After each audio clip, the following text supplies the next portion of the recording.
Assalamualaikum warahmatullahi wabarakatuh.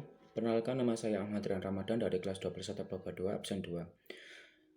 Saya akan menjelaskan tentang bab 8, yaitu meraih berkah dengan mawaris. Ajaran Islam tidak hanya mengatur masalah-masalah ibadah kepada Allah Subhanahu wa taala. Islam juga mengatur hubungan manusia dengan sesamanya, yang di dalamnya termasuk masalah kewarisan. Mawaris merupakan serangkaian kejadian mengenai pengalihan pemilikan harta benda dari seseorang yang meninggal dunia kepada seseorang yang masih hidup. Warisan dalam bahasa Arab disebut al-miras, merupakan bentuk masdar atau infinitif dari kata warisa yarisu irsan mirasan yang berarti berpindahnya sesuatu dari seseorang kepada orang lain, atau dari suatu kaum kepada kaum lain. Warisan berdasarkan pengertian di atas tidak hanya terbatas pada hal-hal yang berkaitan dengan harta benda saja, namun termasuk juga harta yang non-benda. Definisi lain menyebutkan bahwa warisan adalah perpindahan kekayaan seseorang yang meninggal dunia kepada satu atau beberapa orang berserta akibat-akibat hukum dari kematian seseorang terhadap harta kekayaan.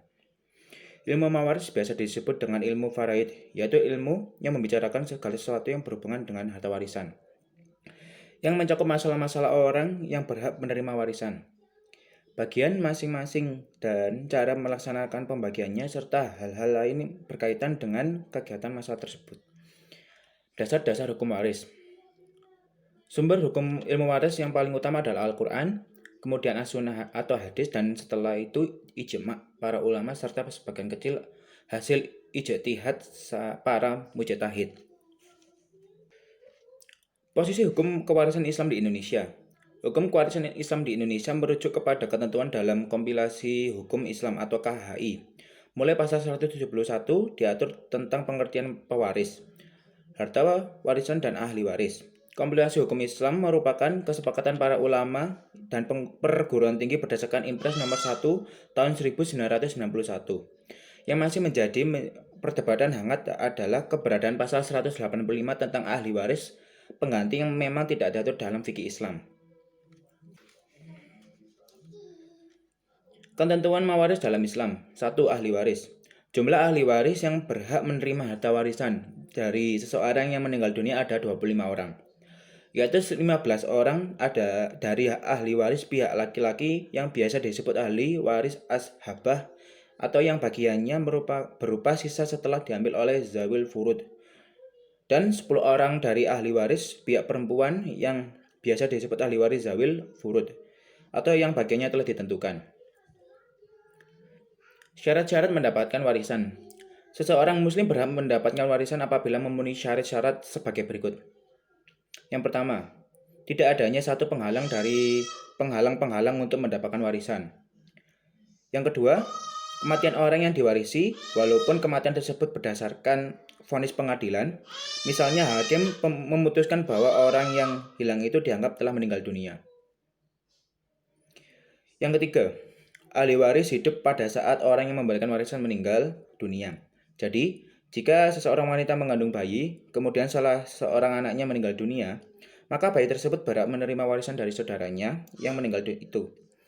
Karena kehidupan janin telah terwujud pada saat kematian saudaranya terjadi.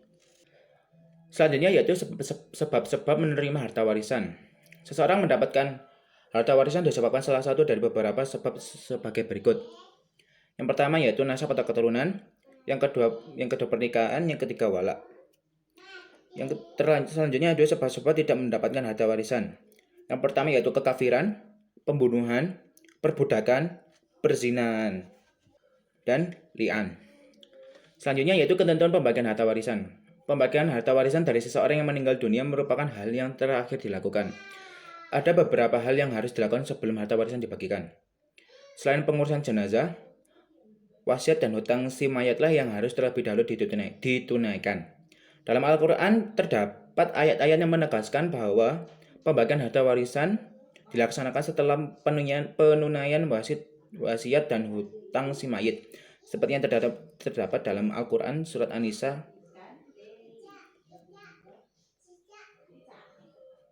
Ahli waris dalam pembagian harta warisan terbagi dua macam, yaitu ahli waris zawil furud atau yang bagiannya telah ditentukan, dan ahli waris ashabah yang bagiannya berupa sisa setelah diambil oleh zawil furud.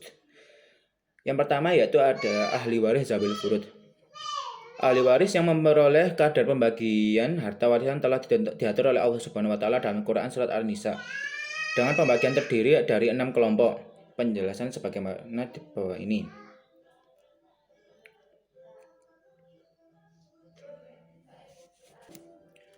Yang selanjutnya yaitu ahli waris ashabah. Ahli waris ashabah adalah perolehan bagian dari harta waris yang tidak ditetapkan bagian dalam furud, furud yang 6. Yaitu setengah, seperempat, sepertiga, 2/3, 1/6, dan 1/8. Tetapi mengambil sisa warisan setelah ashabul furud mengambil bagiannya. Ahli waris ashabah bisa mendapatkan seluruh harta warisan jika ia sendirian, atau mendapatkan sisa warisan jika ada ahli waris lainnya, atau tidak mendapatkan apa-apa jika harta warisan tidak tersisa berdasarkan sabda Rasulullah SAW.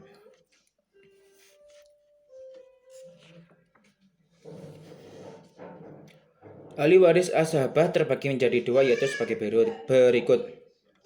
Yang pertama yaitu ashabah binasab. Yang selanjutnya adalah ashabah bil ghair. Yang terakhir yaitu manfaat hukum waris Islam. Hukum waris Islam ini memberi jalan keluar yang adil untuk semua ahli waris. Berikut ini beberapa manfaat yang dapat dirasakan yaitu sebagai berikut. Yang pertama, terciptanya ketentraman hidup dan suasana kekeluargaan yang harmonis. Yang kedua, menciptakan keadilan dan mencegah konflik pertikaian. Yang ketiga, peduli kepada orang lain sebagai cerminan pelaksanaan ketentuan waris dalam Islam. Sekian dari saya, terima kasih. Wassalamualaikum warahmatullahi wabarakatuh.